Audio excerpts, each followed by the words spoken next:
혹시 지금 다니고 있는 직장이 내 커리어의 끝이 아니라고 생각하고 계신가요? 그러니까 다음 단계로 가기 위한 디딤돌일 뿐이라고요? 아니면 월급 이상의 것을 배우는 사회학교라고 생각하시나요? 오늘 이 중요한 질문에 대한 답을 한번 같이 찾아볼까 합니다. 우리 한번 솔직하게 마음속을 들여다볼까요?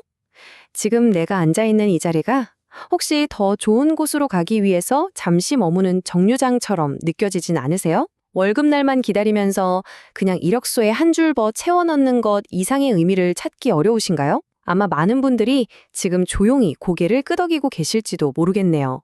자, 먼저 직장을 디딤돌로 보는 관점부터 한번 살펴볼게요. 어떻게 보면 이게 아주 현실적이고 또 되게 영리한 전략처럼 보이잖아요? 근데요, 과연 그럴까요?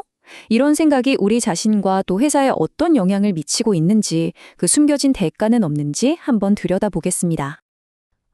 지금 이 회사는 그냥 스펙 쌓으려고 다니는 거지.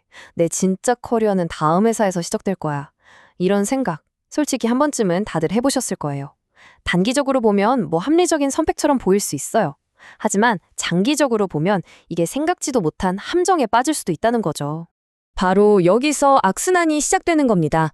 내가 회사를 잠깐 머무를 곳이라고 생각하면 회사도 당연히 나를 언제든 떠날 사람으로 대하게 되겠죠.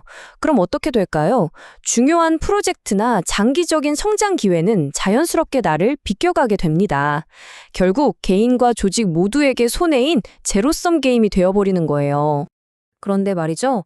만약에 이 모든 문제의 진짜 원인이 직장 환경 그 자체가 아니라면 어떨까요? 네, 바로 그거예요. 문제는 환경이 아닐 수 있다는 겁니다. 진짜 핵심은 그 환경을 바라보는 우리의 관점, 바로 우리 시선에 있는 거죠. 똑같은 상황이라도 내가 어떤 렌즈를 끼고 보느냐에 따라서 전혀 다른 현실이 될 수 있다는 말입니다. 그렇다면 우리에게 어떤 관점이 필요할까요? 바로 직장을 정거장이 아니라 학교로 바라보는 겁니다. 매일같이 가는 회사가 나를 성장시키는 배움의 터전이 될 수 있다는 생각 한번 해보시는 건 어떠세요? 이 두 관점의 차이는 정말 엄청납니다. 정거장에서는 월급을 그냥 내 노동의 대가라고만 생각하지만 학교에서는 월급을 받으면서 귀한 경험까지 얻는다고 생각하는 거죠. 단순히 이력서에 빈칸을 채우는 걸 넘어서 내면의 역량을 채우는 겁니다. 힘든 환경을 그저 견뎌내는 게 아니라 그 안에서조차 무언가를 배워내는 사람으로 바뀌는 거예요. 그러니까 사회학교라는 게 바로 이런 뜻입니다. 직장은 단순히 돈만 버는 곳이 아니라는 거죠. 사회가 어떻게 돌아가는지, 정말 다양한 사람들과 어떻게 협력하고 또 갈등을 풀어가는지를 배울 수 있는 그야말로 살아있는 교육의 장이라는 겁니다. 그곳에서 주는 혜택은 월급 명세서에 찍힌 숫자 그 이상이라는 거죠. 자, 이렇게 직장을 학교라는 새로운 공간으로 보기 시작했다면 이제 그 학교에서 내가 어떤 학생이 될 것인지를 결정할 차례입니다. 바로 우리의 마음가짐에 대한 이야기로 넘어가 볼게요. 어떤 이는 폐허에서 태어났다고 불평하고 어떤 이는 폐허를 딛고 성장한다. 이 말만큼 우리의 태도를 명확하게 보여주는 것도 없는 것 같아요. 똑같이 열악한 환경에서도 한 명은 주저앉아서 세상을 탓하고 다른 한 명은 그 폐허에 돌멩이 하나라도 주어서 자신의 성장을 위한 디딤돌로 삼는다는 거죠. 우리의 선택은 딱 두 갈래 길로 나뉩니다. 똑같은 어려움 앞에서 왜 나한테만 이런 일이 생기지? 라며 불평하는 길을 선택하면 그 끝은 정체와 좌절뿐이에요. 반면에 좋아, 이 상황에서 내가 배울 점은 뭘까? 라며 수용의 길을 선택하면 그 끝에는 정말 놀라운 성장이 기다리고 있습니다. 이게 바로 긍정적 수용이라는 건데요. 근데 이걸 그냥 좋은 게 좋은 거지 하면서 체념하는 거랑 헷갈리면 안 됩니다. 이건 훨씬 적극적인 태도예요.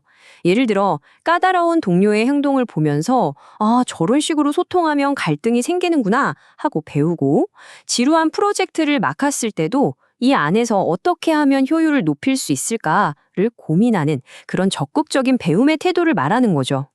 자, 그럼 이렇게 사회학교에서 얻은 귀한 배움들을 어떻게 해야 할까요? 그냥 머릿속에만 담아두기엔 너무 아깝잖아요, 그쵸? 이 소중한 통찰을 21세기의 진짜 자산으로 바꾸는 방법, 바로 수동적인 노동자에서 능동적인 창조자로 거듭나는 겁니다. 요즘은 정말 누구나 창조자가 될 수 있는 시대입니다. 직장에서 배운 것, 고민했던 것들 그냥 흘려보내지 마세요. AI 같은 도구를 활용해서 생각을 정리하고 블로그 글이든 짧은 영상이든 모든 자신만의 콘텐츠로 만들어 보는 겁니다. 그렇게 나의 경험을 세상과 나누는 것, 이게 바로 가장 강력한 퍼스널 브랜딩의 시작이거든요. 에이, 내가 무슨 책을 써? 이런 생각이 번쩍 드시나요? 전혀 그럴 필요 없습니다. 시작은 아주 작게 해도 괜찮아요. 꼭 베스트셀러 작가가 될 필요는 없어요. 요즘은 단 200권, 아니 그보다 더 적은 수량으로도 내 책을 만들 수 있습니다. 설령 다 팔리지 않아도 괜찮아요. 주변의 소중한 사람들에게 선물할 수도 있는 거잖아요. 중요한 건 판매량이 아니라 내 생각과 경험을 하나의 결과물로 만들어냈다는 그 성취감, 바로 그 자체입니다. 생각해보세요. 내 이름으로 된 책 한두 권을 내보는 경험만으로도 정말 엄청난 자부심과 시너지가 생깁니다. 더 이상 내가 누구인지 길게 설명할 필요가 없어져요. 그 결과물 자체가 나를 가장 효과적으로 홍보하는 수단이 되니까요. 오늘 이야기, 이 마지막 질문을 던지면서 마무리하겠습니다. 어쩌면 우리가 직장에서 얻는 가장 큰 보상은 통장에 찍히는 그 숫자가 아닐지도 모릅니다. 그 모든 경험을 통해서 성장하고 변화하는 나 자신이야말로 최고의 혜택이 아닐까요? 이 질문을 가슴에 품고 내일 아침 출근길을 한번 생각해 보시는 건 어떨까요?